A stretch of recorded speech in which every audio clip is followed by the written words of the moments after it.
দিনটা ভালো যাচ্ছিল না পদ্মজার। সকালে উঠে দেখলো মুরগিটার একটা বাচ্চা নেই, ঘড়িটাও বন্ধ। মনে হলো অলক্ষণে দিন।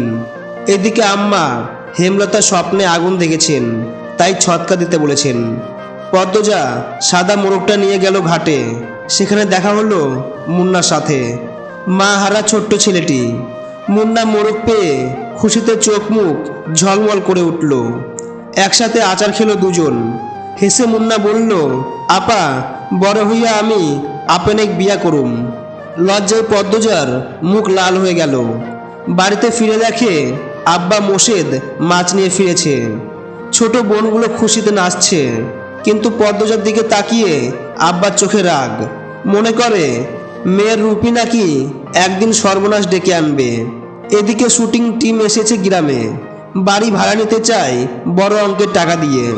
হেমলতার মনে প্রশান্তি, এই টাকা দিয়ে হয়তো মেয়ের পড়াশোনার স্বপ্নটা ধরে রাখা যাবে।